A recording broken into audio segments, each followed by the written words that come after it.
Bonjour à tous. Attends, ça pas Bonjour à tous. Bonjour Dominique de Villancourt. Bonjour Emeric.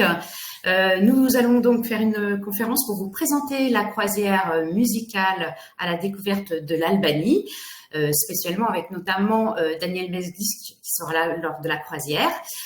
Donc bonjour à tous. On attend encore quelques petites minutes que des personnes nous rejoignent avant de commencer cette conférence pour vous présenter tout cet événement qui est vraiment une croisière très sympa en Albanie, qui est un pays avec beaucoup de découvertes, beaucoup de choses passionnantes à découvrir. Donc on va attendre encore un tout petit peu que tout le monde se connecte. Voilà, ça commence à se connecter. Je vois que tout le monde est en train de répondre, donc très bien. Hein. Vous avez le chat. Si vous avez des questions techniques, n'hésitez pas à mettre un petit message. On vous donnera les petits conseils si jamais vous avez des soucis avec le son lors de la diffusion. Ah, par contre, peut-être que tu comptais même.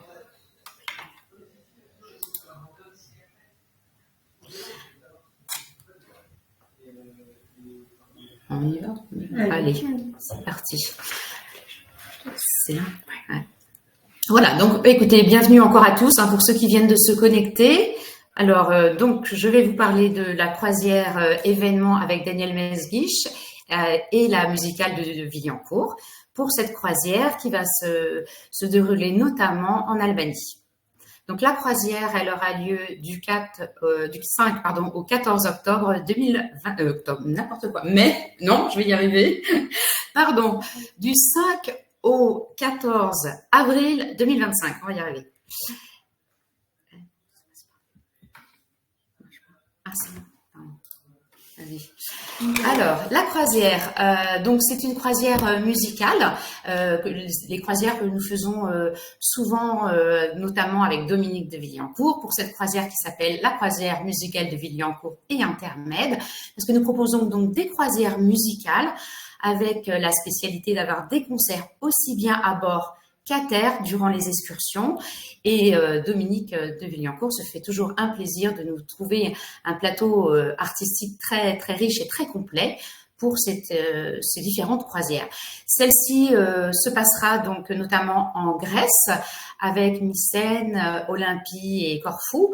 Puis nous irons dans les Balkans et jusqu'en Italie, jusqu'à Urbino pour terminer à Venise. Pardon, Paris. Alors, Dominique de Villancourt qui est présent, donc nous avons l'habitude avec Intermède d'organiser des croisières musicales. Donc Dominique qui est un grand violoncelliste et compositeur de carrière internationale et qui a toujours pu nous trouver des artistes et participer avec nous sur ces voyages et qui compose le plateau artistique et bien sûr les concerts qu'il y aura à bord et à terre. Hein. Donc vraiment un programme très très riche, hein, organisé par Dominique. Alors Dominique, je te laisse la parole pour que tu puisses présenter donc les différentes artistes qui seront présents pour cette croisière.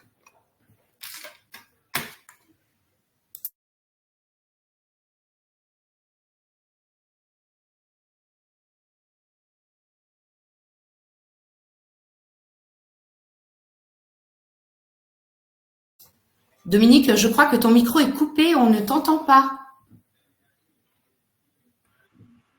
Voilà, c'est moi. Voilà. Ça y est, j'y suis. Je t'écoutais avec passion et c'était effectivement du 5 au 14 avril, on est bien d'accord. 2025.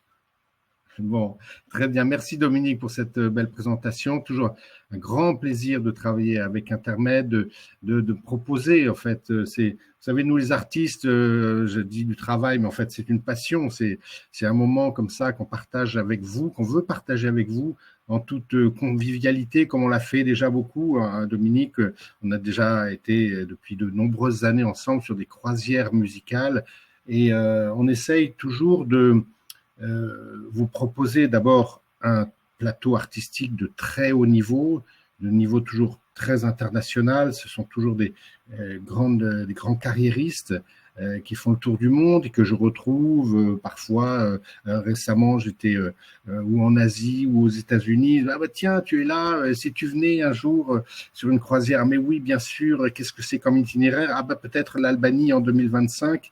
Ah bah oui, c'est extraordinaire. C'est un petit peu comme ça que ça se passe.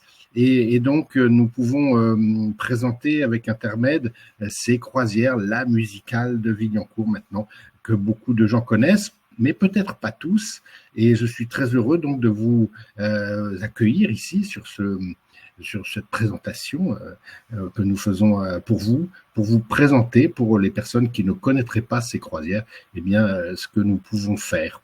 Voilà, c'est un moment très privilégié parce que, comme je vous l'ai dit, nous artistes, nous sommes très itinérants et on voyage beaucoup, on est parfois très seul, mais justement dans ces croisières musicales, on est avec vous pendant 8, 9, 10 jours, suivant les croisières. Là, c'est du 5 au 14 avril, donc vraiment, on est avec vous, on parle de la musique avec vous, on partage nos répétitions et on fait des concerts aussi, surtout à l'extérieur, enfin dans des lieux privatisés souvent pour vous. Vous allez voir, Dominique vous parlera des lieux où il y a des concerts, des lieux que vous allez visiter au niveau du tourisme aussi, mais où la musique a une vraie place. Et c'est ce que nous cherchons à vous proposer. Et donc, avec mes amis musiciens, eh bien, nous avons un programme qui s'oriente bien sûr autour des pays que nous visitons, mais aussi autour des gens. Et là, je veux parler de Daniel Mesguich, par exemple, ce grand comédien qui est vraiment qui a une carrière extraordinaire et que vous avez sûrement entendu peut-être dans le film Napoléon ou bien dans le film sur Berlioz, justement, sur la musique. Enfin, il a fait tellement de films, on le connaît bien. Et nous le retrouverons donc tout au long de cette croisière. J'ai l'impression, est-ce que vous me voyez là? Il y a une petite déconnexion, ça va? Je suis toujours là ou pas? Oui, tu es. Non, oui, on voit l'écran, en effet. On ne te voit pas ta photo, mais on t'entend. D'accord, on m'entend. Je continue comme ça. J'essaie de remettre la caméra quand elle voudra bien revenir. Donc, avec justement cette fameuse, vous savez, ce Daniel Mesguich qui a par exemple fait ce film sur Napoléon, eh bien, nous allons, en revenant, si je puis dire, de Athènes jusqu'à Venise, nous allons en Albanie et nous longeons cette fameuse côte de la fameuse route Napoléon. Et je pense que ce sera un très bon moment pour essayer d'insuffler à cette croisière, eh bien, un style un petit peu, j'allais dire, impérial, qui fait que nous sommes aussi avec Napoléon. Il y aura du Berlioz, puisqu'il a magnifiquement interprété le rôle d'Hector Berlioz. Et puis, voilà, nous continuerons avec lui et avec son compère, si je puis dire, au piano, qui est Hugues Leclerc, magnifique pianiste avec qui il joue sur de nombreuses scènes. Nous pourrons nous retrouver, vous les retrouverez, vous entendrez. Voilà le plateau artistique. Est-il utile de présenter aussi Patrice Fontana-Rosa? Voilà, c'est vraiment un des grands musiciens, grands violonistes de ce temps, et un grand ami aussi, voilà, qui est à la fois, vous savez, Patrice vient d'écrire un livre qui s'appelle La musique est amour. Et c'est tout à fait lui, c'est-à-dire que nous sommes dans une perspective de partage, de toujours discuter avec les gens, de toujours proposer la musique, pas comme quelque chose de lointain, mais de présent, d'amical. Et voilà, c'est son leitmotiv, je dirais, qui fait que Patrice est toujours quelqu'un d'essentiel, je dirais, dans notre vie de musicien. Il a côtoyé les plus grands et il en parle dans son livre, et on peut avoir vraiment tous ces contacts avec Bernstein, avec Ozawa, avec Mazel, enfin tous ces grands artistes. Menuhin, enfin, c'est énorme. Enfin, la carrière de Patrice est énorme et c'est un grand plaisir de le revoir, de faire de la musique avec lui et de vous proposer tout ça. J'invite aussi Adam Barrow, qui est un baryton basse, et je dirais que dans ces pays, vous voyez, comme l'Albanie, qui sont aux confins de l'Europe, entre l'Orient et l'Occident, plutôt l'Orient d'ailleurs en Albanie, plutôt l'Occident en Grèce, vous voyez, donc on est entre deux mondes qui se croisent, malheureusement aussi qui s'affrontent de temps en temps, et je pense que nos chers nos chers conférenciers vont vous parler de tout cela et un peu après. Eh bien, donc, Adam Barrow, c'est un orientaliste, je dirais, un grand baryton basse qui vient d'ailleurs de me faire l'honneur de participer à un opéra que j'ai composé sur l'Apocalypse d'Icare, et peut-être que nous parlerons de tout ça aussi avec lui. Il vous chantera bien sûr les grands airs des opéras et vous invitera à je dirais, passer d'Orient ou d'Occident en Orient. C'est un peu le but, je pense, de cette croisière. Je suis sûr que vous allez entendre cela dans les conférences. Je vous ai parlé d'Hugues Leclerc, qui est non seulement qui travaille beaucoup avec Daniel Mesguich, mais qui aussi est un merveilleux pianiste avec qui nous jouerons en duo, en trio, etc. Et donc voilà, ça c'est vraiment une ambiance amicale que je vais vous faire partager avec mon très cher ami aussi Jean Ferrandis, flûtiste de renom.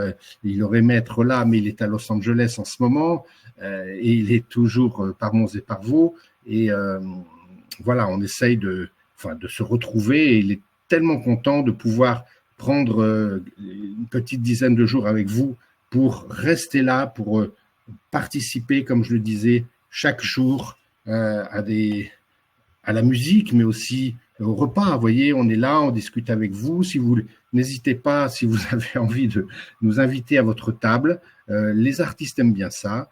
Et voilà, c'est comme ça que ça se passe.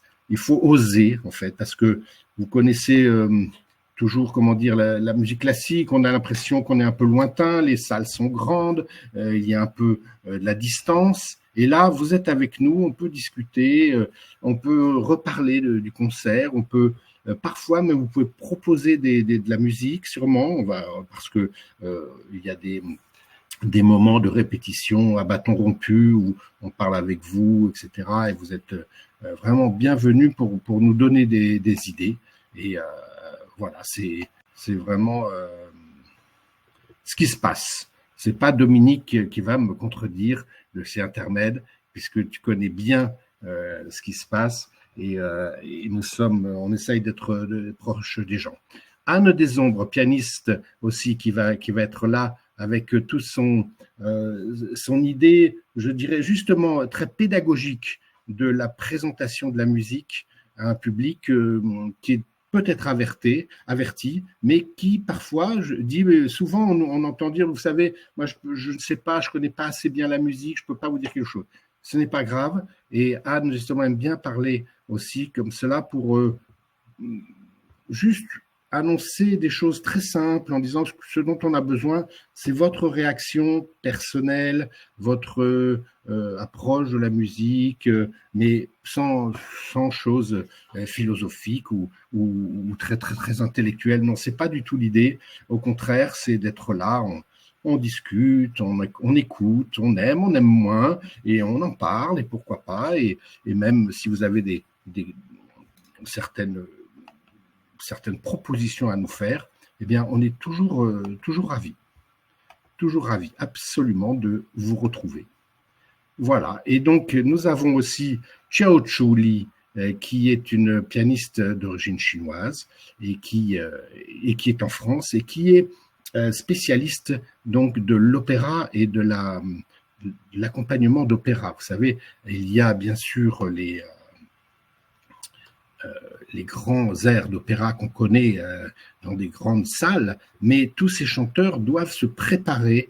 Je pense bien sûr à Adam Barrow, par exemple, là, qui sera avec nous, doivent se préparer et doivent eh bien, travailler avec une pianiste. Et c'est la façon qu'ont ce pianiste comme Ciaucioli de savoir lire une partition d'orchestre qui peut avoir 10, 15, 20 lignes de musique. Vous voyez, vous avez 20 lignes de musique superposées et la pianiste arrive à lire la musique. C'est tout à fait technique et très impressionnant. Et d'une musique qui va être écrite donc pour flûte, clarinette, hautbois et tous les vents, toutes les percussions, tous les chœurs, tout l'orchestre de cordes, vous imaginez, ça fait une vingtaine de lignes.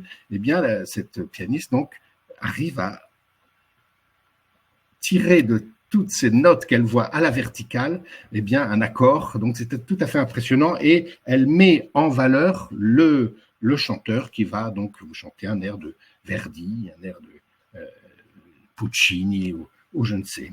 Voilà. Et toute cette croisière va être présentée par un journaliste très connu, bien sûr, qui a longtemps œuvré sur Radio Classique, qui s'appelle Olivier Bellamy, et qui est aussi un très bel ami, d'ailleurs, sans jeu de mots, et qui nous fait le grand plaisir de revenir.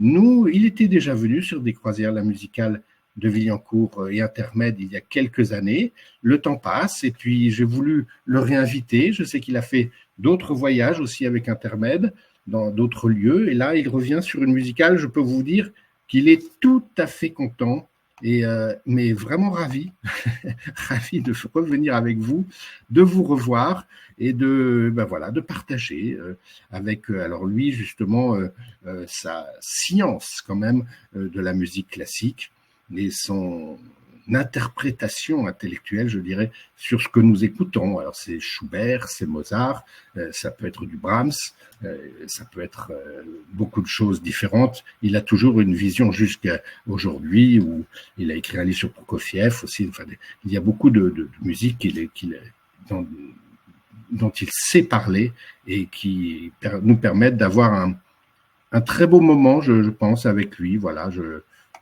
j'essaie de remettre ma caméra, vous voyez, en même temps que je vous parle, mais je ne la remets plus. Je ne sais pas pourquoi. Mais si vous savez, moi, je suis un artiste. J'ai un archet, j'ai un violoncelle. J'active le petit bouton de la caméra. Mais voilà. En tout cas, je serais très heureux de peut-être on peut peut-être revenir ici. Voilà, comme ça vous me voyez, vous vous rappelez que c'est moi.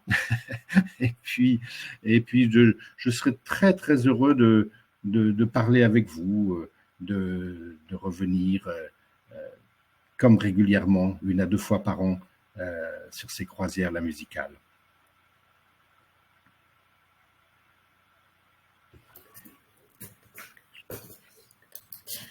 Eh bien, écoute, merci beaucoup Dominique pour toutes ces précisions sur le plateau artistique qui est vraiment en effet très complet et riche et que nous allons pouvoir écouter durant les différents concerts à bord, à terre, les répétitions dont tu as parlé, les croiser pendant les repas, discuter avec eux à tout moment.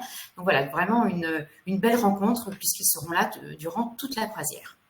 Merci. C'est ça qui est important, c'est que les artistes aussi, voilà, sont vraiment veulent venir avec vous, vivre tous ces moments, du 5 au 14 avril, c'est pas rien, ça fait 9 jours, on va dire, hein, je pense, voilà. Et donc c'est vraiment un moment qu'ils attendent et du début à la fin, vous pouvez être avec eux pour justement peut-être un peu intimider au début parfois, et puis ensuite les choses se mettent en place, vous vous habituez à les voir, à déjeuner avec eux, à dîner avec eux, mais voilà, c'est ce que nous cherchons. Voilà, et puis en plus, nous serons sur un petit bateau, et j'y reviendrai tout à l'heure, de 380 places, ce qui permet d'avoir une grande convivialité à bord et de pouvoir croiser très facilement les artistes et de pouvoir discuter à tout moment dans la journée avec eux. C'est vrai que c'est très agréable. Voilà, exactement. Eh bien, merci beaucoup Dominique pour cette présentation. Moi, je vais en profiter pour vous présenter les 3 conférenciers qui seront présents à bord durant la croisière. Vos conférenciers donc seront là à bord. Ils feront notamment aussi des conférences à bord, des présentations d'escale, et puis ils vous accompagneront dans les excursions. Donc, nous avons 3 conférenciers qui seront présents. Il y aura donc Agnès Laurie, qui est une spécialiste de la région des Balkans, qui est une passionnée de ce petit coin du monde et qui vous fera donc découvrir avec passion toute cette partie-là. Nous aurons également Guillaume Lebotte, qui aime beaucoup discuter, partager avec vous tout son savoir, et notamment il est diplômé de la Sorbonne en histoire et en histoire de l'art. C'est vraiment de quelqu'un très, très convivial, très abordable, très gentil, très disponible. Et puis enfin, nous avons donc Émeric Péniguet de Stutz, qui est présent tout de suite avec nous, qui va d'ailleurs nous faire... Attention à ce que tu vas dire. Là. Donc, qui est donc formé à Sciences Po Paris, avec une spécialité de l'histoire des idées politiques. Je ne me trompe pas, tout va bien. Et qui est quelqu'un aussi qui est très passionné, très convivial, qui prend soin de tout son petit groupe comme tout le temps, et avec qui j'ai eu le plaisir de faire la dernière croisière musicale ensemble, qui était en Écosse. Voilà. Donc, je vais continuer. Je te donne la main un petit peu après. Il faut que tu patientes encore, Émeric. Voilà, donc je vais vous parler justement du bateau, le MS Hambourg, qui est un bateau, comme je vous disais, de 380 passagers. C'est un bateau qui a été rénové dans les années 2021. Et donc, les cabines sont très belles et sont assez grandes, en général à peu près 14 mètres carrés. Donc, entre 11 et 14 mètres carrés suivant les catégories. Voilà, comme vous pouvez le voir, il y a donc différentes catégories. Vous pouvez aller sur notre site, sur cette croisière, vous verrez aussi d'autres photos. Et puis, petit rappel, on vous enverra aussi le replay après la conférence. Donc, vous aurez le temps de regarder tout ça de près. Voilà, là, c'est les différents lieux communs du bateau. Donc, vous avez notamment, comme on peut le voir sur la gauche, la deuxième photo, c'est un des salons qui est notamment complètement dédié à intermède, pour les activités intermèdes. Je précise que toutes les activités, musique, concerts, répétitions, conférences intermèdes, tout ça est bien entendu réservé en exclusivité pour les passagers intermèdes. Ça, je tiens à le préciser. Voilà, donc comme vous pouvez le voir, bateau qui a été bien redécoré avec goût, et petit bateau, donc ça permet une très grande convivialité. Alors, l'itinéraire de notre croisière. Donc, on fait un Paris-Athènes en avion et on embarque à Athènes. Ensuite, vous aurez la présentation de la croisière, le dîner de bienvenue. Ensuite, le lendemain, donc on arrive à Nopli, où nous pourrons faire une escale et visiter notamment Épidore et Mycène, donc des sites antiques grecs. Et le soir, à bord, il y aura également un concert. Ensuite, le troisième jour, nous aurons donc une excursion à Olympie le matin, et l'après-midi, on aura donc tout un moment à bord pour notamment des répétitions, l'interview notamment de Daniel Meslich, et bien sûr, on ne vous dit pas tout, il y a toujours des surprises également à bord. Le jour 4, donc, nous arriverons donc à Corfou, donc nous aurons une belle visite de Corfou, avec notamment le monastère Paléostrisca, et l'après-midi, on aura un concert à bord. Et bien sûr, toujours des différentes parties musicales et conférences également à bord. Le 5e jour, donc, nous arriverons, ça y est, en Albanie. Donc, nous allons passer 3 jours complets en Albanie, avec notamment à Butrint. Nous irons donc sur ce site antique qui est vraiment très joli au niveau des paysages, puisqu'il est au milieu des oliviers. Et l'après-midi, nous aurons un concert dans le théâtre de Butrint. Donc, un bon moment musical. On avait déjà fait ça une fois, donc avec Dominique, il y a quelques années en arrière. C'était vraiment un bon moment que nous allons revivre. Ensuite, le lendemain, nous arrivons donc à Apollonia. Nous allons aller visiter donc Apollonia et à Ardenica également. Donc, une journée complète encore d'excursion. Et le lendemain, nous allons visiter Berat, et qui est la ville musée, hein, cette ville accrochée à la colline, qui est vraiment magnifique. Et l'après-midi, nous aurons un concert dans le théâtre géré par la cathédrale orthodoxe de Tirana, qui est un magnifique théâtre moderne. Ensuite, le jour 8, nous arriverons à Kotor. Alors, nous avons la navigation dans les Bouches de Kotor. C'est une arrivée qui est très sympa en bateau, hein, parce que c'est très, très joli, la navigation. Et puis, nous visiterons donc Kotor. L'après-midi, nous aurons encore les interviews des artistes, un concert, des conférences, un programme bien riche. Le lendemain, nous ferons donc une escale en Italie, hein, et nous ferons notamment une excursion à Urbino, donc une visite le matin d'Urbino, et l'après-midi, nous aurons un concert dans une église à Urbino avant de retourner le soir sur le bateau. Et enfin, le dernier jour, nous arriverons à Venise, où la croisière sera malheureusement terminée, et nous prendrons donc l'avion pour Paris. Voilà, donc vous voyez bien toute la petite trajet, comme vous voyez. Donc on fait la partie Grèce, puis avec notamment les différentes escales dont je viens de vous dire, l'Albanie, et pour finir, une escale donc en Italie. Alors, dans cette croisière, comme vous allez pouvoir le voir, la croisière, elle est prévue en pension complète du dîner du premier jour au petit déjeuner du dernier jour. Il y a également le dîner de bienvenue et le dîner de le revoir. C'est une vraie croisière avec les côtés agréables des croisières et des moments très, très conviviaux. L'avantage aussi sur ce bateau, c'est que les boissons au repas à bord sont comprises, c'est-à-dire vin rouge, vin blanc, eau minérale, thé et café sont également inclus. Voilà, et comme je vous le disais, sur cette croisière, vous avez donc les concerts privés et toute la partie musicale, aussi bien à bord qu'à terre, qui est inclus dans ce prix de la croisière. Les conférences et la présence de nos 3 conférenciers qui seront là pendant le voyage et durant les excursions, et toutes les entrées, le programme. Vous pouvez aller sur notre site, vous aurez le programme détaillé jour par jour, donc de toutes les visites qui sont donc incluses. Les transports, bien sûr, sont inclus, donc l'avion Paris-Athènes et Venise-Paris qui sont inclus. Et voilà, donc tous les trajets, bien entendu, en autocar privatisé pour les excursions, privatisé pour intermède. Alors, actuellement, nous attendons encore les horaires d'avion. Si vous allez sur notre site, vous verrez que les horaires d'avion, nous ne les avons pas encore, hein, parce que nous sommes en train de voir cela au niveau des réservations des avions. Donc, suivant les horaires d'avion, on espère, mais je ne peux pas encore vous le garantir à aujourd'hui, on espère pouvoir faire une petite visite de Venise, mais pour l'instant, ce n'est absolument pas garanti. On pourra vous le dire ultérieurement. Je réponds à ça parce que je vois qu'une personne a posé la question. Donc, pour l'instant, il n'est pas prévu de visite. Si les horaires d'avion nous le permettent, nous ferons une petite visite. Les conférenciers nous feront un plaisir de nous accompagner à Venise.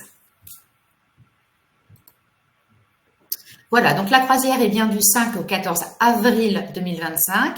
Le prix est à partir de 5 990, mais vous pouvez profiter d'une réduction de 150 € pour une offre primo jusqu'au 27 septembre. Donc, ne tardez pas, n'hésitez pas à appeler notre service client pour avoir des renseignements sur les différentes catégories du bateau et prendre une option le temps que vous puissiez vous organiser et réfléchir encore si vous le souhaitez ou si vous avez d'autres questions.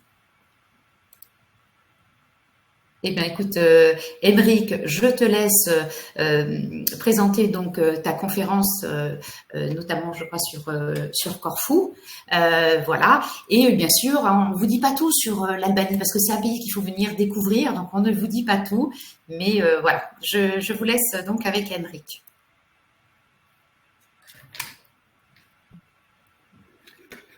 Merci Dominique et merci Dominique, les deux Dominique d'Intermède et Dominique de Villiancourt.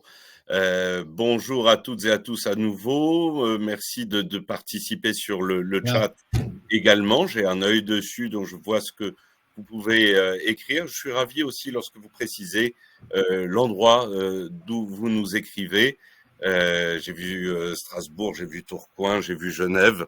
Ça fait plaisir de savoir que vous nous écoutez d'un peu partout, et bien spécialement d'ailleurs, c'est pas que j'ai de préférence, mais Genève, puisque Nous allons un peu en parler aujourd'hui. Vous avez ici un yacht à voile avec cette phrase « Chaque bateau qui part me donne envie d'être à son bord ». Et cette phrase, évidemment, elle est de l'impératrice Élisabeth d'Autriche. C'est la fameuse Sissi qui avait toujours envie éternellement d'être en voyage.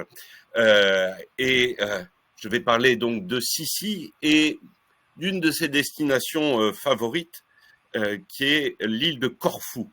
Alors Dominique de Villancourt nous a fort bien dit que nous sommes dans une zone de confluence, de rencontres, et de rencontres qui ne sont pas toujours pacifiques, qui ont pu être des zones de conflit importantes. Et pourtant, j'ai choisi Corfou parce qu'il se dégage de Corfou un bonheur du voyage, un bonheur de se mélanger, un bonheur de se métisser avec des influences très, très diverses. Et puis, Corfou, ce sera le 4e jour de notre voyage. Alors merci, je te coupe juste la parole pour dire merci, j'ai enfin retrouvé ma caméra et donc je dois vous quitter. Bravo, en tout cas, c'est toujours passionnant d'écouter Aymeric. C'est un grand plaisir de te retrouver très bientôt à bord. Merci Dominique. Au revoir. Au revoir Dominique. Alors nous ne serons pas sur le yacht à voile Chazali qui emmenait Sissi de temps à autre. Tiens, c'est pas moi qui ai fait défiler là. Bon, j'espère que ça va pas aller plus vite que ça. Nous serons, sur le MS Hambourg que Dominique Andrès vous a présenté, un bateau très convivial, à taille humaine. Hein. J'ai vu les observations sur les bateaux de croisière. Ici, nous sommes vraiment sur un bateau à taille humaine où nous aurons toute la possibilité d'échanger avec le riche plateau artistique de Dominique de Villancourt. Et puis, nous irons, comme Sissi, à Corfou. Alors Sissi, bien sûr, vous la connaissez par son mariage avec François-Joseph. Elle est toute jeune, elle a 16 ans lorsque elle épouse l'empereur d'Autriche et elle va contribuer, on va voir comment, à faire de Corfou une destination prisée de tout le Gotha européen. Donc Corfou, villégiature royale, avec cette photographie de la belle époque qui est bien prise à Corfou. Corfou, je le disais, donc zone de confluence. Regardez bien, nous sommes entre, donc c'est l'île qui est entourée d'une étoile rouge sur cette carte. Vous le verrez dans les conférences que j'aurai le plaisir d'animer avec ma consoeur et mon confrère sur le MS Hambourg. J'aime les cartes, j'aime les frises chronologiques, j'aime ce qui nous parle. Regardez cette île de Corfou. Elle est à la confluence entre, au sud, la mer Ionienne, au nord, la mer Adriatique, à l'ouest, l'Italie, à l'est, la Grèce. Regardez, elle est à cheval sur la Grèce et l'Albanie. Et ce sera notre 4e jour de croisière. Nous aurons découvert déjà la Grèce, nous faisons route vers l'Albanie et nous trouvons cette île de confluence. Alors je vous le disais, celle qui va faire découvrir Corfou à l'Europe entière, c'est Sissi et son mythe. Hein. Donc je le disais, Sissi épouse François-Joseph, vous savez qu'il devait épouser à l'origine sa sœur aînée, elle l'épouse, elle est toute jeune, en 1854, et très vite, après l'euphorie des noces, vous avez tous vu les Sissi avec Romy Schneider, j'espère, n'hésitez pas à commenter dans le chat, hein, j'ai un œil dessus, eh bien, elle se trouve malheureuse à la cour de Vienne, à la Hofburg, avec son étiquette extrêmement rigide pour elle qui a connu une enfance qu'il ne faut pas non plus romancer à l'extrême, mais plutôt en contact avec la nature, en contact avec la vie réelle. Elle se trouve véritablement dans un carcan et elle va, quelques années à peine après son mariage, je vous parle de la fin des années 1850, se dire souffrante. Je dis se dire souffrante parce qu'on ne sait pas, et je ne suis pas médecin, ce qui est la part de la réalité de la maladie. Elle tousse, c'est vrai, elle s'amaigrit beaucoup, elle a un teint livide et elle va, sur le conseil des médecins, prendre l'air. Alors, on lui conseille évidemment les contrées au sud de l'Empire, comme la Dalmatie, mais elle, ce qu'elle veut, c'est vraiment prendre le large. Et elle va en 1860, je crois que c'est en novembre 1860, emprunter un yacht à la reine Victoria, le Victoria and Albert, et partir à Madère. Ce sera sa première grande croisière. Ce qu'elle fuit à ce moment-là, je l'ai dit, hein, c'est la pesanteur de l'étiquette de Vienne. C'est une vie aussi dont elle ne saisit pas le sens. Elle a eu une forte pression parce qu'on attendait qu'elle donne un héritier à l'Empire. C'est le cas au moment de la naissance de son fils Rodolphe en 1858. Mais un héritier de quoi? D'abord un héritier qu'on lui confisque, hein, pour le confier assez vite aux militaires. Et puis, un héritier de quoi? L'Autriche va perdre la bataille de Solferino en 1859, puis contre la France, et puis celle de Sadova en 1866 contre la Prusse, donc un empire qui s'affaiblit. Donc, il y a un certain nombre de raisons qui amènent Sissi à prendre le large vers Madère. Donc, Madère va véritablement l'enchanter, et elle revient fort bien remise à la cour de Vienne en avril 1861, et très vite, eh bien, elle retombe malade, elle retombe dans ces mêmes difficultés, ces mêmes errements, ce même mal-être qui caractérise Sissi. Et donc, elle décide de reprendre la mer, et pour cette fois, elle se rend à Corfou. Donc, nous sommes en mai 1861, et voici une photographie, hein, de la famille impériale en 1861. Vous avez François-Joseph, qui est tout à fait à la gauche de l'image, qui est le premier personnage, et puis la première femme assise sur le canapé, c'est l'impératrice Élisabeth, c'est Sissi, avec Rodolphe sur ses genoux et sa sœur aînée devant elle. Elle va, à partir de ces années 1860, et ça ne va ne faire que s'aggraver tout au long de sa vie, ne faire que fuir. C'est une impératrice errante. Un historien me dit c'est une évanescence d'impératrice, tant elle fuit en permanence la cour de Vienne. Elle ne supporte pas d'être enfermée, où que ce soit d'ailleurs. Elle dit, pour moi l'essentiel, c'est de ne rester longtemps nulle part. Regardez ce qu'elle écrit, parce qu'il ne faut pas oublier que l'impératrice Élisabeth d'Autriche écrit beaucoup. Si l'on devait m'enfermer au paradis, il deviendrait très vite un enfer pour moi. Ce qu'elle ne veut pas, c'est rester au même endroit longtemps, c'est être contrainte, être bloquée quelque part.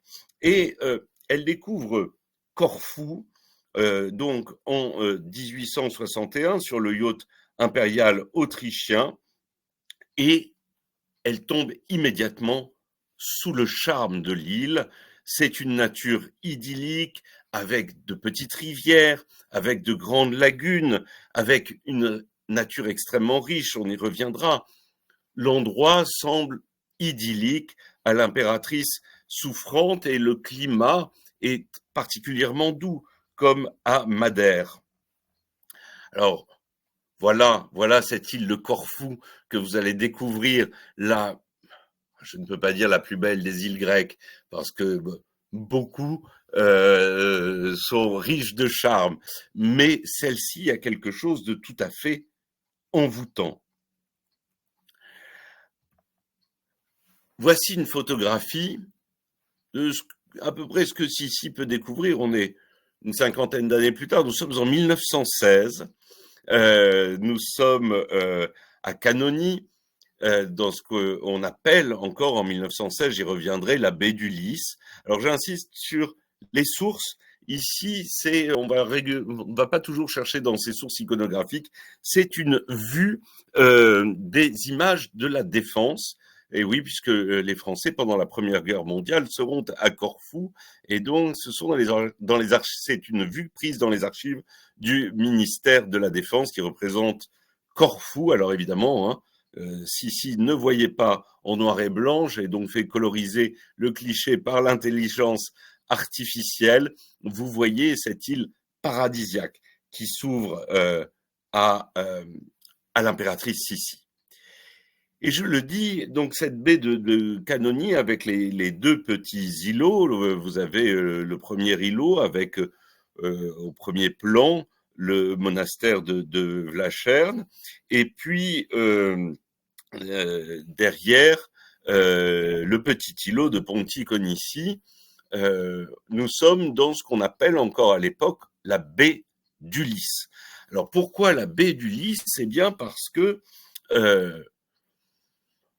à partir, essentiellement, c'est une passion qui va habiter surtout le 19e siècle, on va essayer de localiser les lieux emblématiques de l'Iliade, là on sait que c'est une grande partie à Troie, et de l'Odyssée, donc du long voyage de retour d'Ulysse. Alors, il y a beaucoup de conflits d'érudits, on sait que Ithaque est dans ces îles ionienne, auquel appartient également Corfou.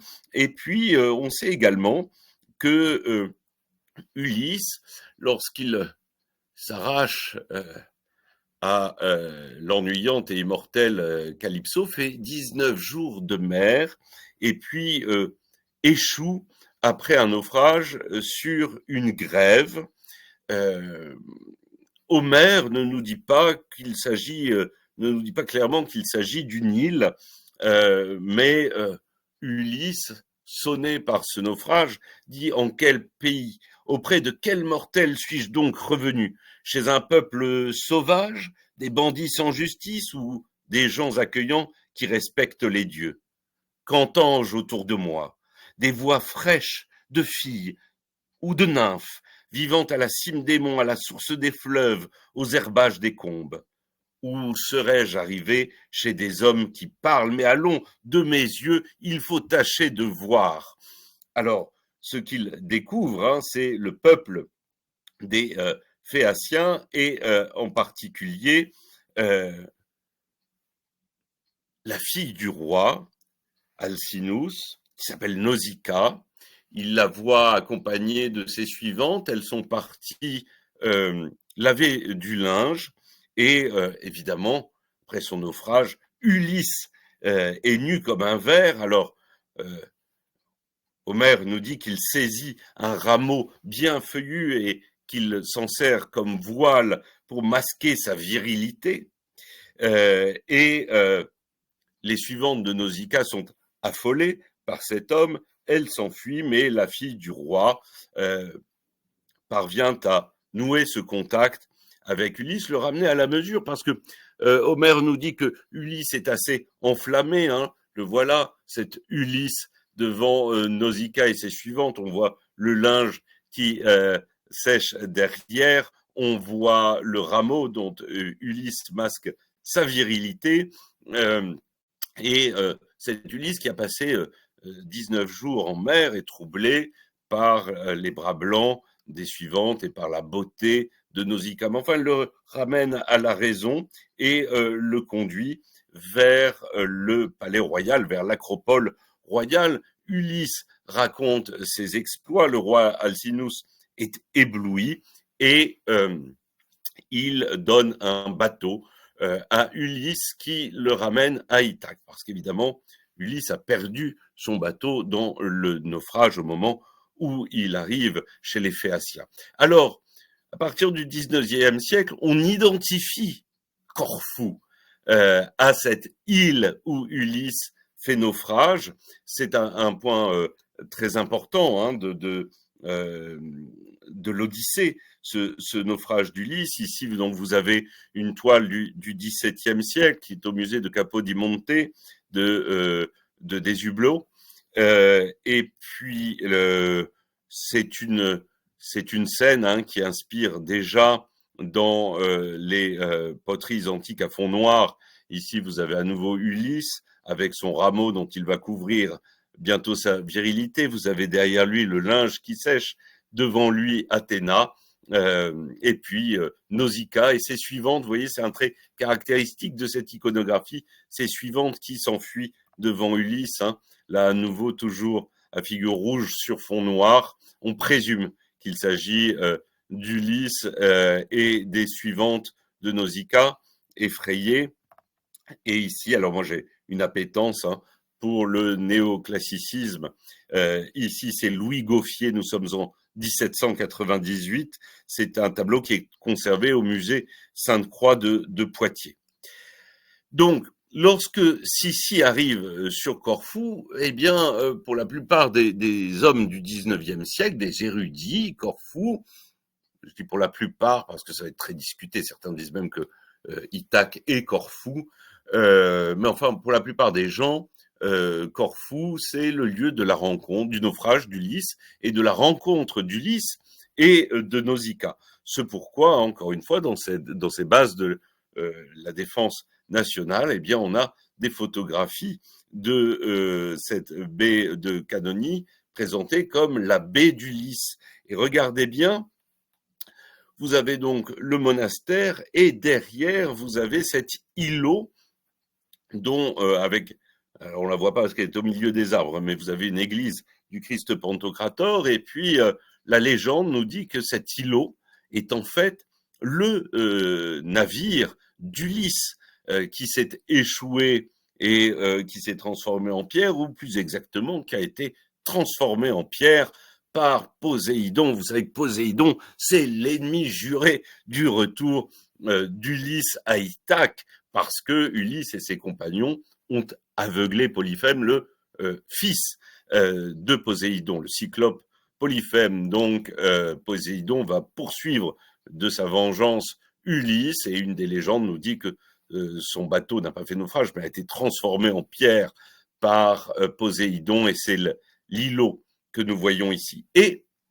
notre Sissi, Élisabeth, qui nous rassemble aujourd'hui. Alors, j'ai dit tout à l'heure qu'il y avait quelqu'un de Genève et que ça m'avait marqué, puisque, vous le savez, Sissi sera assassiné en 1898 à Genève, et j'ai une pensée particulière, puisque c'était un 10 septembre, c'est-à-dire que c'est la commémoration de son assassinat aujourd'hui. Mais revenons en 1861, Sissi découvre ce lieu, ces histoires autour du naufrage d'Ulysse, de la rencontre avec Nausicaa, et elle se passionne à ce moment-là pour la Grèce, pour Homère, pour l'Iliade et l'Odyssée. Elle va entreprendre de lire l'Iliade et l'Odyssée dans le texte. Elle prend des cours de grec ancien, elle prend des cours de grec moderne également. Et puis alors, c'est une figure, si c'est une personnalité. Donc, vous allez avoir 10 professeurs qui se succèdent auprès d'elle. Pourquoi 10 ? Parce que Sissi, on l'a dit, c'est l'infatigable voyageuse, mais c'est aussi l'infatigable marcheuse. À Corfou, on l'appelle la locomotive. Elle parcourt les collines et elle entend, pendant ses promenades au pas de course, recevoir des cours de grec ancien et moderne et entendre ses professeurs déclamer. Autant vous dire qu'elle les épuise, la locomotive. Et puis, dans l'Iliade, elle a une passion particulière pour un personnage. Ce personnage, c'est Achille. Alors, je n'aime pas en histoire faire de la psychologie qu'a fait du commerce, ce n'est pas l'objet. Mais la fascination de l'impératrice Élisabeth d'Autriche pour Achille ne peut que faire écho à la complexité de la figure de l'impératrice. Le Achille, vous le savez, c'est un idéal héroïque. c'est l'exaltation de la liberté. C'est celui qui refuse de se soumettre à toute forme d'autorité, que ce soit celle d'Agamemnon ou celle des dieux d'ailleurs. C'est celui qui veut être libre. Et là-dessus, évidemment, ça fait écho au drame de Sissi, qui veut tout le temps s'affranchir de la pesanteur de la cour de Vienne. Et puis, c'est aussi la beauté. Achille, la beauté que poursuit tout le temps Sissi. Sissi veut être un idéal de beauté. Elle maîtrise totalement son image. Elle maîtrise les portraits qui sont faits d'elle, portraits photographiques ou portraits peints. Et puis, Achille, vous le savez, meurt jeune. Donc, il est la beauté immortelle, il est l'héroïsme immortel, et elle est hantée, Sissi, par l'âge qui avance, les marques de vieillesse. Sissi ne veut pas vieillir, et Achille, finalement, c'est celui qui, en mourant jeune, eh bien, est l'héroïsme, la jeunesse, la beauté éternelle. Donc, elle voue un culte, on peut le dire, elle voue un culte à la figure légendaire d'Achille. Et puis, dernier point quand même qu'il faut souligner, la dimension tragique d'Achille, puisque la tragédie du destin, sa mort, encore une fois, eh bien, cela fait écho à la propre tragédie de l'impératrice Élisabeth d'Autriche. C'est la perception de sa vie. Donc, il y a une forme d'identification à Achille. Dès 1885, Élisabeth visite les fouilles de Troie sur la côte anatolienne. Vous savez, Troie dont le site a été localisé par un archéologue amateur qui est Schliemann dans les années 1870. Schliemann a même localisé le tombeau présumé d'Achille et Sissi, en cette année 1885, va longuement s'y recueillir.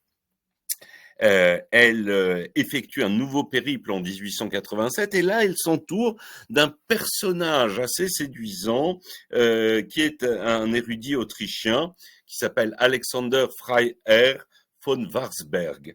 Alors, lui aussi est passionné par l'Iliade et l'Odyssée d'Homère. Là, vous voyez un de ses livres, où vous voyez qu'il s'évertue, comme beaucoup d'érudits du 19e siècle, à identifier Ithaque, à retrouver les lieux présumés de la légende. Alors, je voudrais tout de suite ajouter, en tout cas émettre un petit bémol à ces travaux qui occupent beaucoup nos érudits du 19e siècle.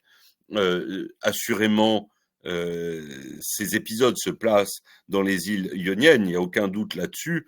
Après, est-ce qu'ils ont lieu dans une île réelle? Vraisemblablement non, puisqu'il s'agit là pleinement d'une légende, une légende qui s'ancre sur des éléments réels, mais une légende néanmoins. Et puis, quant à chercher la réalité des lieux que décrit Homère, n'oublions pas qu'Homère est présumé avoir été aveugle. Donc, je pense que c'est là un exercice assez vain. Mais enfin, Warsberg, c'est sa grande passion, et l'impératrice Élisabeth va le nommer maréchal de voyage, un titre humoristique. C'est celui qui va l'accompagner en 1887 sur son périple grec. C'est le maréchal itinérant. Alors lui a vraiment tout de l'érudit. Il est un peu estomaqué par ce personnage de Sissi, fantasque, sujet à des sautes d'humeur. Autant vous le dire tout de suite, il n'accroche pas du tout Warsberg. Dans son journal, il note « L'impératrice est laide, vieille, maigre et mal habillée ». Ça nous dit tout de suite son premier sentiment, et puis il en reviendra très vite. Ils vont devenir très amis et il lui témoignera jusqu'à sa mort à lui, puisqu'il mourra avant elle, beaucoup de fidélité et d'affection. Et il l'accompagne donc en Asie mineure, dans le Péloponnèse, à Ithaque, et puis lorsqu'ils reviennent en novembre 1887, eh bien, ils s'attardent à nouveau à Corfou. Corfou, donc, je vous l'ai dit, Elisabeth connaît depuis 1861. Et Warsberg va lui montrer un site étonnant et instiller l'idée. Alors, les historiens ne sont pas tout à fait d'accord si c'est elle qui le missionne pour acheter une villa ou si c'est lui qui essaie de la convaincre. En tout cas, ce qui se passe là, à Corfou, est extraordinaire pour Sissi. Cette femme qui refusait de se fixer quelque part, cette femme va décider d'acheter en 1888 une villa à Corfou, une villa qu'elle va radicalement transformer, autant dire qu'elle en fait édifier une nouvelle. C'est l'Aquileion. Regardez un peu cette construction extraordinaire que Sissi fait réaliser à Corfou, donc bâtiment, vous le voyez sur cette photographie, qui existe toujours. Je veux un palais avec des colonnades et des jardins suspendus, protégé des regards indiscrets, un palais digne d'Achille qui méprisait tous les mortels et ne craignait pas même les dieux.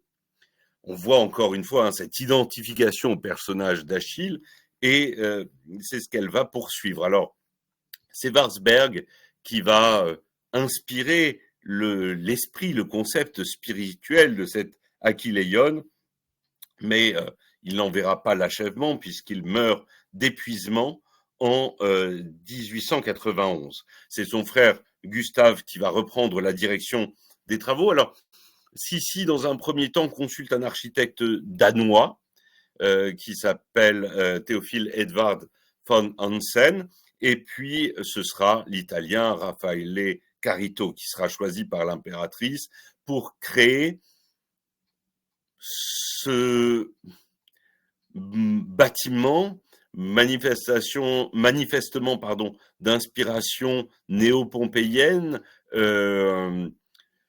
néo-grec, pastiche composite en réalité, associant différents styles antiquisants. Je vais vous montrer quand même quelques vues de cette Aquileion de Sissi, si vous en êtes d'accord. N'hésitez pas à intervenir dans le chat, j'ai un œil dessus. Si ce que je dis n'est pas clair, si vous n'hésitez pas à intervenir, moi-même, ça me soutient dans mon propos. Donc, surtout, vous n'hésitez pas. Donc, voilà la façade avec le portique de cette Aquileion. Vous voyez le métope à triglyphes, toutes ces références à l'architecture antique. Puis, regardez les intérieurs. Alors là, on est vraiment dans le néo-pompéien. Regardez les sols de marbre, regardez les plafonds polychromes, et puis le plus beau, alors je vais vous montrer quand même, évidemment, la chambre de Sissi, avec une certaine sobriété qui caractérise assez bien l'impératrice Élisabeth d'Autriche, mais regardez dans la démonstration la splendeur de l'escalier principal de l'Aquileion. Regardez ces couleurs de pourpre, ces plafonds peints, ces plafonds peints de ce qu'on appelle les grotesques. Vous savez, les grotesques, ce ne sont pas des peintures ridicules, ce sont des peintures qu'on découvre dans les ruines romaines et qui sont souvent ensevelies, donc qu'on assimile à des grottes. Mais on est tout à fait dans l'esprit néo-pompéien. Regardez toujours cet escalier, ces polychromies qui sont également tout à fait dans l'esprit de l'antique et dans l'esprit de ce qui est découvert à Pompéi à partir de la fin du XVIIIe siècle et tout au long du XIXe siècle. Regardez cette splendeur, j'espère que ces vues de l'Aquileion vous ravissent autant que moi. Et puis évidemment, la pièce maîtresse au centre de l'Aquileion, c'est le triomphe d'Achille par Franz von Matsch. Vous le voyez traînant évidemment le corps de son ennemi. Alors, j'ai un mauvais affichage. Voilà, triomphant sur son char, encore une fois, incarnation de l'idéal de la jeunesse et de la beauté éternelle qui hante Sissi. Autre représentation d'Achille sur cette Achilleion de Corfou, c'est l'Achille blessé ou l'Achille mourant d'Ernst Herter, qui est une sculpture magistrale, qui va avoir un succès colossal au XIXe siècle, qui va être édité en réduction, en bronze, qu'on va trouver dans toutes les collections particulières de goût, ce qui nous montre que, au-delà de son exubérance, de son tempérament capricieux, souvent difficile à comprendre, Sissi est également une esthète, quelqu'un d'un goût très averti, comme le montre donc ce choix d'Ernst Herter pour cette Achille blessé ou cet Achille mourant dans le jardin de l'Achilleion. Et puis, cet Achille mourant va bientôt prendre un écho étrange à la vie de Sissi, parce que, encore une fois, cette femme, celle qu'on surnommait la mouette, parce qu'elle était toujours éternellement en voyage, eh bien, le seul endroit où elle va se fixer, c'est Corfou. Le seul endroit où elle fait bâtir avec autant d'énergie, avec des choix aussi personnels, avec autant d'implications sur l'architecture, c'est Corfou. Corfou que vous aurez la chance de découvrir lors de notre 4e jour de croisière. Eh bien, puisque de 1888 à sa mort, 10 ans plus tard, Sissi vient très régulièrement à Corfou, eh bien, il est normal que son Achilleion porte aussi les traces des douleurs de sa vie privée, notamment de la mort de son fils Rodolphe à Mayerling, comme vous le savez, et donc elle fait édifier en avril 1895 ce monument à la mémoire de son fils Rodolphe, monument qui est dû au sculpteur italien Antonio Chiatone. Le monument à la mort de Sissi est transporté à Mayerling, donc en 1898, puis dans l'hôpital, la fondation de Rodolphe en 1935, et il est presque entièrement détruit par les bombardements de la Seconde Guerre mondiale. Donc ce monument aujourd'hui n'existe plus, il n'y a plus que le médaillon qui subsiste, qui est présenté dans une rue de Laxenbourg, qui est la ville de naissance de l'archiduc Rodolphe.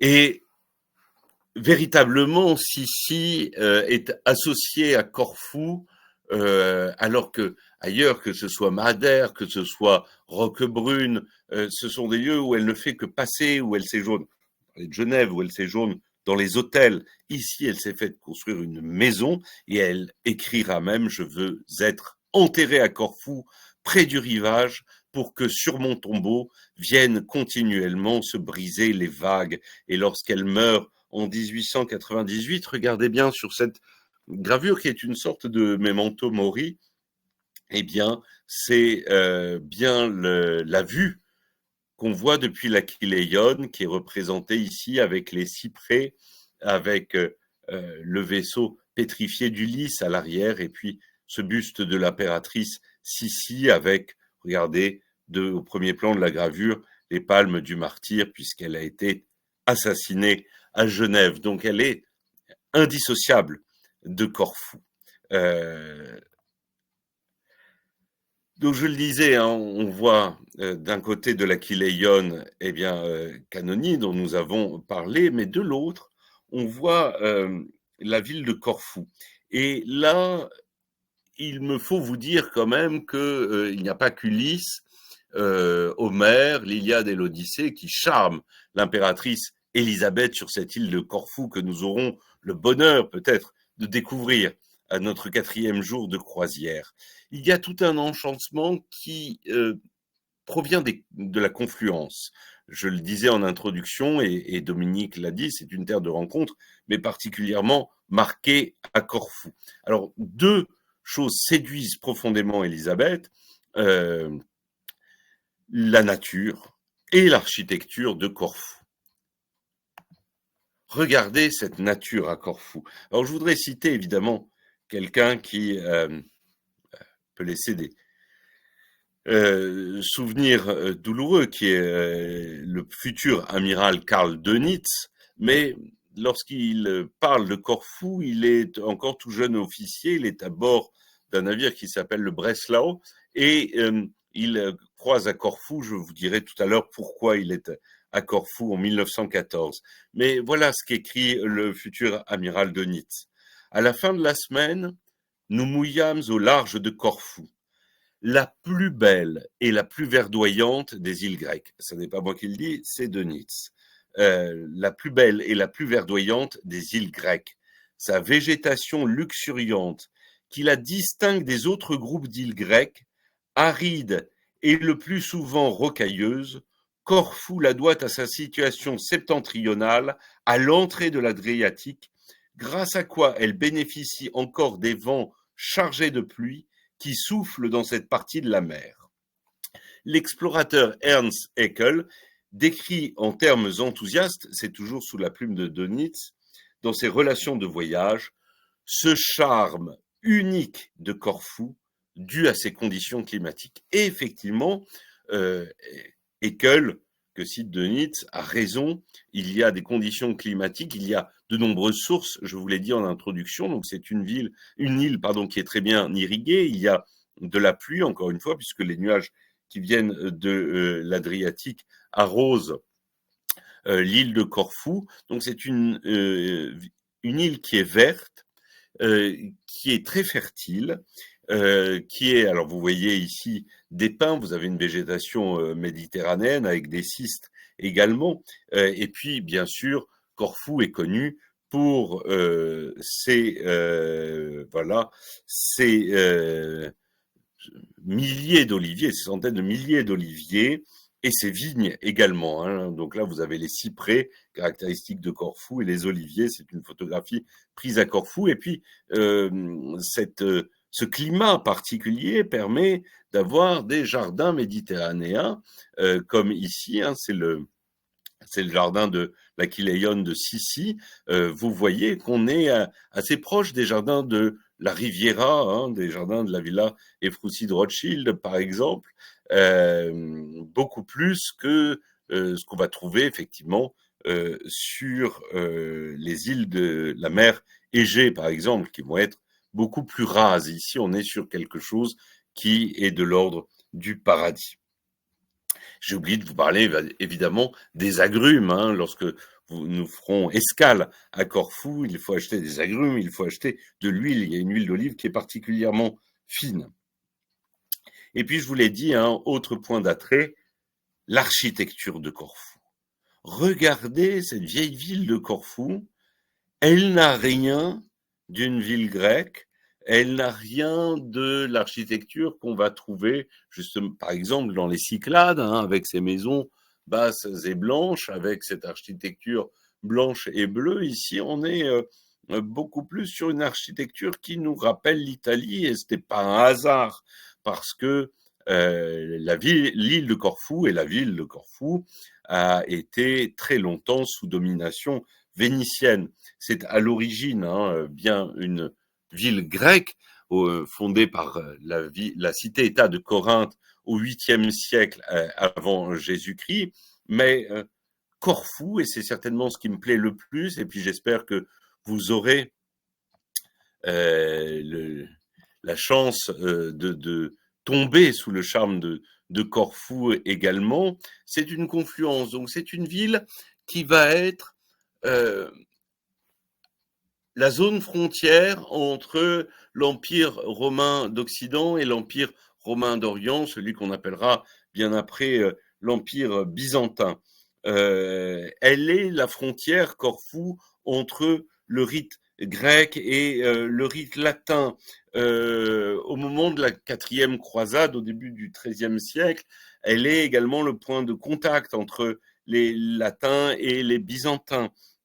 Elle va passer pendant un temps sous la domination des Angevins du royaume de Naples, et puis au XIVe siècle, et là c'est essentiel parce que le XIVe siècle, c'est le moment où la Grèce bascule dans l'Empire ottoman, où quasiment toute la Grèce est aux mains des Ottomans, eh bien, Corfou est aux mains des Vénitiens.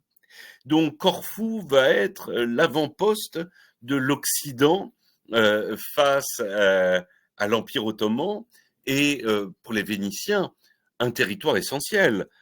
C'est encore une fois, c'est l'avant-poste de Venise entre la mer Adriatique et la mer Ionienne. C'est pour la Sérénissime une possession essentielle. Et les Vénitiens qui fortifient l'île de Corfou, les Vénitiens restent là jusqu'à la fin du XVIIIe siècle, jusqu'en 1797. Donc, la ville de Corfou a toutes les allures d'une ville italienne. Et puis, vous avez peut-être vu dans ma biographie qui vous a été présentée tout à l'heure, donc quelques éléments biographiques, que j'ai une passion pour la gastronomie. La gastronomie de Corfou est très inspirée, les Corfiotes me démentiraient peut-être, mais quand même très inspirée de la gastronomie italienne. Hein. Je pense au pasticcio, qui est une sorte de lasagne, si vous voulez, ou au sofrito, qui sont des fines tranches de veau frites, comme le nom l'indique, et passées au vinaigre de vin blanc. Évidemment, tout cela nous rappelle la gastronomie vénitienne, hein, l'empreinte de Venise du XIVe jusqu'à la fin du XVIIIe siècle est essentielle à Corfou. À la fin du XVIIIe siècle, c'est une autre influence, et Dominique de Villancourt vous en a touché deux mots tout à l'heure, parce que au moment du traité de Campo Formio, eh bien Corfou bascule dans le camp français. Ça devient une possession française. Et alors, vous savez, dans cette fiction d'une Europe de la liberté, de la liberté, de l'égalité, de la fraternité, issue de la Révolution française, eh bien, on va créer les départements français de Grèce.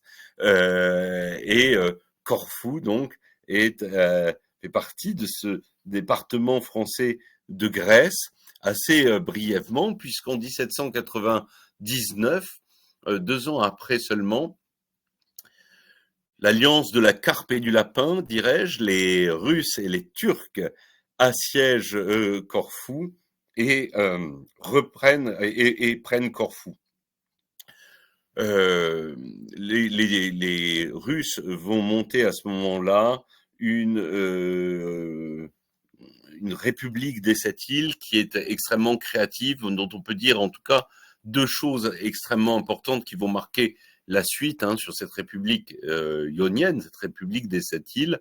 D'abord, quel est le premier territoire de la Grèce moderne à être doté d'institutions démocratiques ou pseudo-démocratiques, et puis ensuite que les Russes ayant monté un système d'administration, comme les Russes en ont le secret, assez particulier, c'est-à-dire que c'est un protectorat russe, mais sur lesquels les Ottomans ont leur mot à dire, je parlais d'alliance de la carpe et du lapin, eh bien, cette république des 7 îles jouit d'une grande autonomie, et notamment de l'usage de sa propre langue, donc du grec moderne. Corfou est un des berceaux du grec moderne et de l'affirmation de l'identité grecque moderne qui va conduire à l'indépendance de la Grèce au cours du XIXe siècle. 1807, c'est Tilsit, et là, Napoléon en profite pour reprendre ces îles ioniennes à la Russie. Et on parlait avec Daniel Mesguich, son rôle si marquant de Napoléon. Eh bien, regardez les transformations que les Français font subir à Corfou. Regardez cette succession d'arcades avec ces lanternes centrales. Alors, je vous lis dans le chat, qu'est-ce que ça vous évoque, ces lanternes et ces arcades ? Je vous ai tous perdus, non ? Oui, alors il y a de la place des Vosges, on est tout à fait sur l'architecture parisienne. Alors il y a une rue qui est percée en 1902, oui, tout à fait, Madame Labonne, hein, c'est la rue de Rivoli dont les travaux commencent en 1802. Là, nous sommes exactement, hein, Monsieur Rigaud, nous sommes autour du Louvre. Bon, je vois que je ne vous ai pas tous assommés avec mon monologue. Merci d'intervenir. Donc, effectivement, ça peut nous rappeler aussi les arcades du Palais Royal, mais tout spécifiquement la rue de Rivoli. Nous sommes donc sur le Liston à Corfou et c'est l'empreinte française. Donc, vous voyez que nous sommes euh, dans une ville cosmopolite. Alors effectivement, hein, Madame Bourgeois-Ferrero parle de la place Saint-Marc. Eh bien, il y a cette influence vénitienne très forte, hein, avec les balcons en fer forgé, les couleurs des immeubles. Nous sommes dans une ville cosmopolite et c'est certainement ce qui charme Sissi.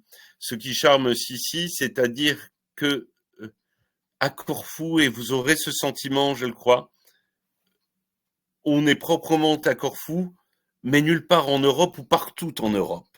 Parce qu'après la chute de Napoléon en 1814, eh bien, ce sont les Anglais qui installent là un protectorat.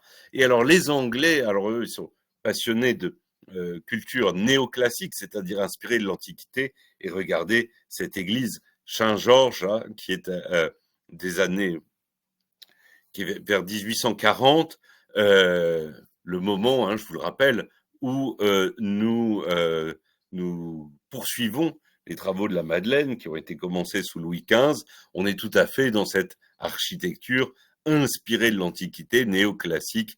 Voici l'église Saint-Georges, donc construite par les Anglais à Corfou. Donc, protectorat anglais qui se poursuit jusqu'en 1864. Et puis, en 1916, je l'ai dit, hein, retour des Français, mais également des Albanais. On aura l'occasion d'en parler lorsque nous serons sur le bateau ou à Corfou. Alors, j'ai beaucoup parlé de la Kiléion. Je voulais vous dire deux mots quand même d'une autre villa très connue de Corfou, qui est la villa Montrepos. Alors, elle est construite pour le gouverneur britannique des îles Ioniennes, qui s'appelle Frédéric Adam, et pour sa femme. Lorsqu'elle est achevée en 1831, eh bien, Adam apprend qu'il est nommé gouverneur de Madras en 1832. Donc, il n'habitera quasiment pas cette villa, mais elle devient la villa, la résidence d'été des représentants de Londres à Corfou pendant ce long protectorat britannique, encore une fois, de 1814 à 1854. Et puis, lorsque la Grèce acquiert son indépendance au début des années 1830, eh bien, il va y avoir des tractations avec les Britanniques pour que ces îles ioniennes réintègrent le royaume ou intègrent le royaume de Grèce. Et ce sera chose faite en 1864 et lorsque le protectorat britannique cesse, donc encore une fois, hein, j'insiste, pardonnez-moi d'être répétitif, mais vous imaginez ces influences nombreuses qui font de Corfou un exemple presque unique en Europe, hein. Les Napolitains, les Vénitiens, les Français, les Russes, très peu les Ottomans, presque aucune influence ottomane, ce qui fait aussi de Corfou quelque chose de très particulier. Autant la Grèce, c'était intéressant ce que disait Dominique de Villancourt tout à l'heure, hein, en disant la Grèce, c'est à la fois tout à fait l'Occident et tout à fait l'Orient, parce que c'est une représentation idéalisée de l'Occident, mais qui a été quand même marquée par l'occupation ottomane du XIVe au XIXe siècle. Or, Corfou n'a aucune influence ottomane et beaucoup d'influences européennes, les Français et les Anglais. Donc, en 1864, le roi Georges Ier, merci Madame Payan, le roi Georges Ier achète cette villa et il va décider d'en faire la villa Montrepos. C'est lui qui lui donne ce nom qui reste un nom mythique, hein. Donc Georges Ier de Grèce, le voilà, et il règne de 1863 jusqu'à son assassinat en 1913. Et donc, il fait de Montrepos, à partir de 1864, et avec ses successeurs jusqu'à l'exil du roi Constantin en 1967, la villégiature de la famille royale de Grèce et plus généralement du Gotha européen. Il va progressivement d'ailleurs acheter autour de cette villa Montrepos 250 hectares de terre et faire, on a vu tout à l'heure le jardin de l'Aquileion, réunir, alors un jardin dont malheureusement il ne reste pas grand-chose, mais un jardin exceptionnel en Europe. Pourquoi ? Parce que, encore une fois, je l'ai dit, il invite volontiers à Montrepos et le cadeau le plus précieux, eh bien, ce sont des espèces végétales rares. Donc, c'est un véritable jardin botanique sur 250 hectares. Il a fait planter plus de 2000 espèces différentes, dont la plupart venaient donc de cadeaux de familles royales européennes.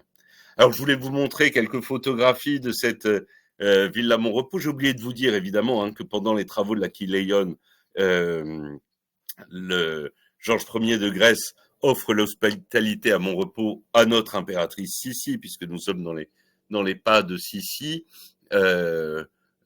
même si il avait chassé un Wittelsbach du trône de Grèce. Peu importe.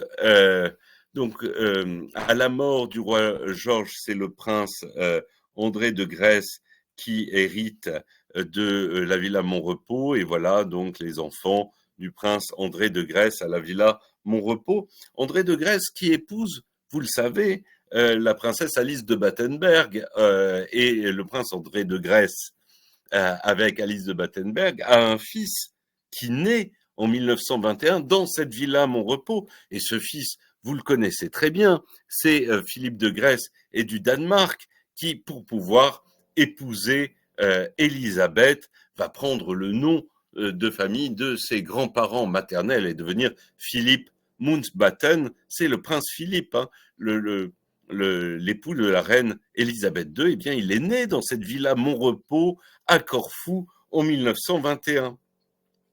Et puis là, ce sont les dernières photos de la famille royale de Grèce à la villa Montrepos. On voit notamment Anne-Marie avec Constantin à l'arrière. Le roi Paul, voilà à nouveau le roi Constantin. Alors j'aime beaucoup la photographie de droite parce qu'on voit à quoi ressemblait Montrepos comme villa familiale. Lorsque le roi Constantin de Grèce est contraint à l'exil en 1967, le domaine est laissé à l'abandon et le restera jusque dans les années 90. Il est dans un état fort mauvais lorsque, en 1994, constatant l'abandon, le gouvernement grec s'approprie la propriété Montrepos et en fait un très beau musée archéologique sur les trésors des îles Ioniennes, ce qui n'empêchera pas le roi Constantin d'aller devant la Cour européenne des droits de l'homme et à obtenir de l'État grec réparation pour la prise de cette villa Montrepos.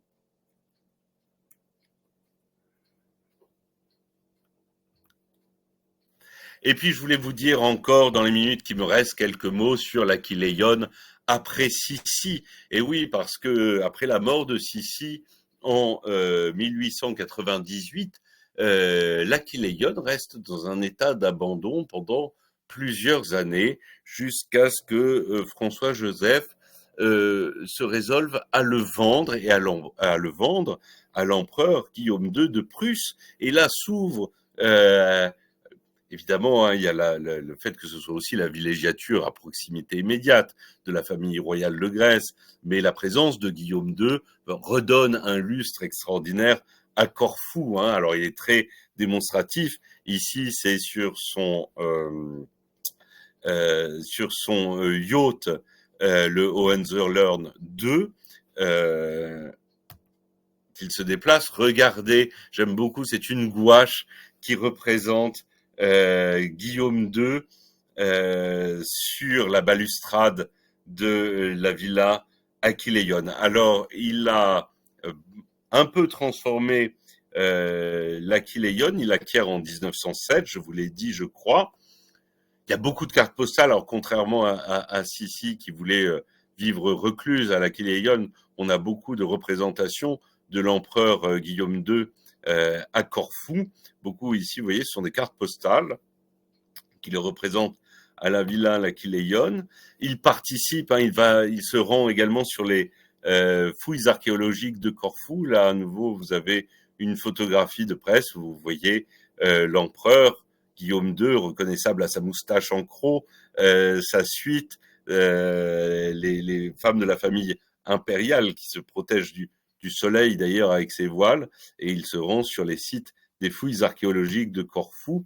Et ici, une photographie que j'aime beaucoup, colorisée, représentant un lunch offert par le roi Georges Ier de Grèce à l'empereur Guillaume II au village de Peléka. Donc Peléka, nous sommes sur la côte occidentale de Corfou. Alors, il apporte quelques modifications à l'Aquileion. Il fait construire, c'est très prussien, une sorte de nid d'aigle, un observatoire, un belvédère, on pourrait dire plus élégamment, mais qui est assez rustique. Donc, le belvédère de l'empereur Guillaume. Il va également changer de place l'Achille mourant, qui est toujours dans les jardins de l'Aquileion, mais à la place de l'Achille mourant, il va mettre cet Achille victorieux, une statue qui est de Johann Gottfried Schadow et qui est d'une esthétique qui n'est pas la mienne, extrêmement massive. Nous sommes dans les presque dans les prémices d'ailleurs de l'art déco, dans l'expression formelle et la pureté des lignes. Je la trouve de face comme de dos assez mastoc.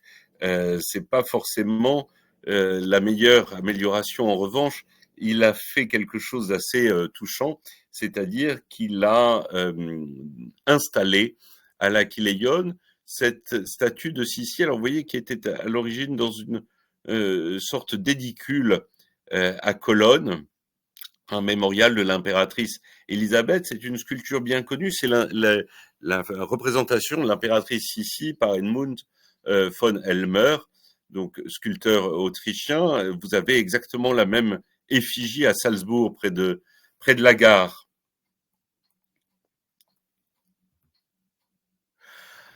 Alors voilà, il me reste 1 minute selon le temps qui m'était imparti pour conclure. Je voudrais faire un clin d'œil à quelques autres hauts illustres de Corfou sur cette île, encore une fois, enivrante. Oui, très très beau pays, évidemment, pour ceux qui regardent la télévision, vous avez The Durrells, donc les Durrell à Corfou, avec les Durrell, cette famille anglaise qui était à Corfou, et avec dans sa progéniture l'écrivain, le futur écrivain britannique, Laurence Durrell, je reviendrai tout à l'heure sur l'île de Prospero, et puis le naturaliste Gérald Durrell, et c'est au naturaliste qu'on doit la trilogie de Corfou, à savoir l'ouvrage le plus remarquable. Je vous invite à le lire pour ceux qui partiront en croisière, à lire vraiment cette trilogie de Corfou, et s'il faut n'en lire qu'un, Ma famille et autres animaux est le plus truculent de cette trilogie. Et puis de Laurence Durrell, évidemment, on peut lire l'île de Prospero. L'île de Prospero, évidemment, il y est question d'Ulysse, il y est question de Corfou, mais contrairement à la tradition, vous voyez, Kerkyra, donc c'est Corfou, sur la côte orientale, juste en dessous, vous avez Canoni, qui est représenté habituellement comme étant la baie d'Ulysse. Eh bien, Laurence Durrell, lui, comme Michel Déon, comme d'autres, pense que la baie d'Ulysse serait plutôt sur la côte occidentale, donc vers Paléocastritsa, que vous avez donc sur la gauche de la carte.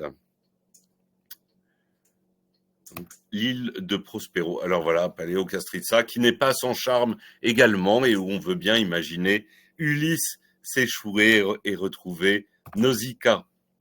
Et puis, puisque nous parlions de villégiature royale avant son accession au trône, le prince Charles était coutumier de Corfou. Alors, il ne faut pas oublier que c'est, je l'ai dit tout à l'heure, hein, l'île où est né son père, le prince Philippe, en 1921. Il s'y est rendu à plusieurs reprises, notamment avec Camilla Parker Bowles, et évidemment les tabloïds. Là, c'était une capture d'écran prise d'un tabloïd britannique qui reproche évidemment au prince Charles une destination qui apparaît plutôt comme une destination de fortunés et pas très rustique, de station balnéaire. Mais effectivement, le prince Charles était un habitué de Corfou. Et puis alors, ce sera ma dernière question pour voir si tout le monde m'écoute encore. Ce sera, je crois, mon dernier personnage. Est-ce que quelqu'un reconnaît ce personnage? Oui, merci Monsieur Charvet. Et évidemment, Corfou, ce sera rien que pour vos yeux, évidemment, puisque sur la balustrade de l'Aquileion, ici, c'est James Bond. Dans Rien que pour vos yeux, hein, voilà une scène encore où vous voyez derrière le péristyle de la villa Aquileion. Et à nouveau ici, à Corfou, donc toujours Rien que pour vos yeux. Eh bien, voilà, je vous ai parlé pendant 1 heure de Corfou, villégiature royale, mais finalement si brièvement. Et puis, toutes les destinations de cette croisière avec intermède, avec la musicale de Villancourt à bord du MS Hambourg. Eh bien, nous aurions pu, Urbino, quel endroit magnifique, l'Albanie, évidemment, pays à découvrir, Olympie, quelle richesse, Épidore, centre culturel incontournable, vraiment, quel bonheur de partager ces quelques jours d'avril avec vous à bord du MS Hambourg avec Intermède et la musicale de Villancourt. Merci. Merci beaucoup, Aymeric, pour cette magnifique conférence qui nous a tous passionnés. Merci beaucoup aussi à Dominique de Villancourt qui a dû nous quitter pour des obligations. Et merci à tous d'avoir participé à cette conférence, d'être en ligne, de répondre aux questions d'Aymeric en direct. Alors, on va laisser quelques petites minutes. Si vous avez des questions sur cette croisière, n'hésitez pas à nous faire part dans le chat. Je vais essayer de répondre à toutes vos questions. Sinon, de toutes les façons, vous allez recevoir le lien pour pouvoir regarder la conférence en replay. Nous allons tout de suite vous envoyer le lien également pour pouvoir vous connecter sur notre site et trouver le programme détaillé de notre croisière musicale en Albanie. Voilà, donc j'attends encore un petit peu, voir si vous avez des questions. En tout cas, apparemment, tout le monde est très content de l'intervention d'Aymeric, qui est toujours aussi passionnant dès qu'on le lance sur un sujet. Voilà, donc il sera à bord, comme je vous ai dit, avec les 2 autres conférenciers. Et voilà, donc les 3 conférenciers feront des conférences à bord, des présentations d'escale. Ils seront avec vous aussi pendant les excursions. Et bien sûr, la partie musicale dont on a parlé tout à l'heure. Voilà. Donc, j'attends encore quelques petites minutes, voilà, si vous avez des questions. Voilà, donc sachez que quoi qu'il arrive, si vous n'avez pas de questions maintenant, mais que vous en avez plus tard, vous pouvez aussi contacter notre service client à Internet, comme ça vous pourrons répondre à toutes vos questions. J'attends encore un petit peu, mais apparemment, voilà.